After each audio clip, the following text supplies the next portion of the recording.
All right, we are kicking off a whole new series by tackling something that Albert Einstein supposedly called the eighth wonder of the world. And believe me, it is a force more powerful than any hot stock tip. And the best part? It's available to every single one of us. So let's get into it. So let me ask you something, and I want you to be really honest. Do you believe that to build serious wealth, you need a huge pile of cash to start? You know, like a winning lottery ticket or some kind of massive inheritance? Well, I'm here to tell you that is probably the single biggest myth holding people back. Now, don't get me wrong, money can definitely be used to make more money, but the amount you need to just start the process, it's way, way smaller than you imagine. Okay, a real quick recap. Our first 10 explainers were all about mastering your financial mindset. You know, the why behind building wealth. We covered those bedrock principles, the absolute foundation of how to think about money. So if you've been following along, you've got that mindset part down. And now we're shifting gears. We're moving from mindset to mechanics, from the why to the how. And we're starting with the single most powerful tool in your entire financial toolkit, period. To really get our heads around this, let's just forget about complicated spreadsheets and formulas for a minute.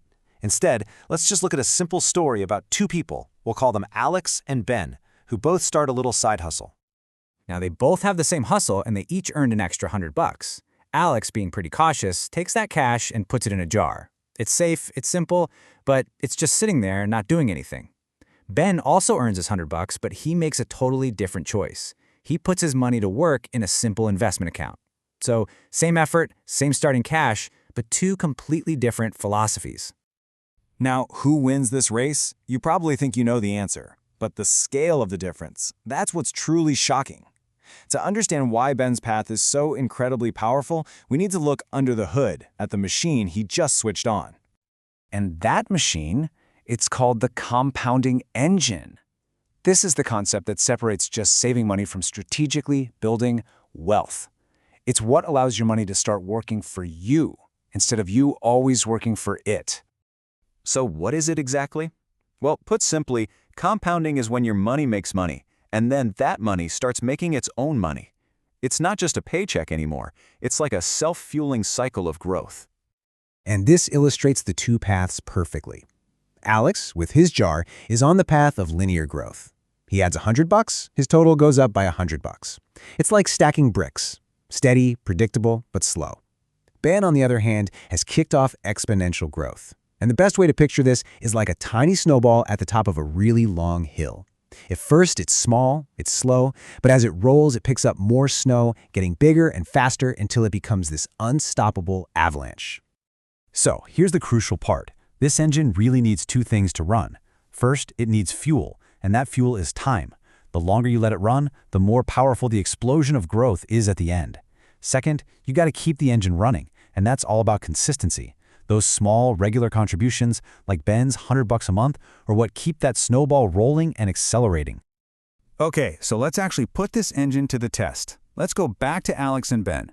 Assuming that both consistently add that same $100 a month, we're going to hit the fast forward button and see how that tiny snowball is doing. So after 5 years, Alex has his $6,000, exactly what he put in. Ben, assuming a modest average return, has about $6,800. Now you might look at that and think, big deal, all that for an extra $800? And honestly, this is the exact point where most people get discouraged and just give up. They can't see the avalanche that's silently building. But let's fast forward another 10 years. The gap has become a giant canyon. Alex has a respectable $18,000. But look at Ben. His account has almost doubled that, hitting $34,000. See, at this point, Ben's money is earning a significant amount all by itself, every single year. The snowball is getting bigger and it's starting to move much, much faster. And after 30 years, well, the difference is just staggering. Alex has $36,000, a great result from pure saving. But Ben has $132,000. That's almost 4 times as much from the exact same monthly contribution. In just the last few years, his growth exploded. That is the power of the compounding engine when you give it enough fuel, enough time to work its magic. So what you're seeing right there, that is a name. It's called the compounding curve or the J-curve. And you can see why. It's flat and kind of boring for a long, long time, and then it just shoots for the stars. Understanding this curve is the key to having the patience to see it all the way through. So how do you take this from a story and make it your reality? How do you flip the switch on your own compounding engine? Do you need to be some kind of Wall Street genius? No, absolutely not. The most important step isn't how much you start with. It's simply that you start. It doesn't matter if it's $100 or $10. Just getting your engine running, even with a tiny bit of fuel, is infinitely more powerful than leaving it parked in the garage. The single biggest factor is starting now. And that brings us to the final, most important takeaway. Compounding is a force that heavily rewards patience, and it absolutely punishes delay. Every single day you wait is a day your money isn't working for you. The best time to start was yesterday. The second best time is right now.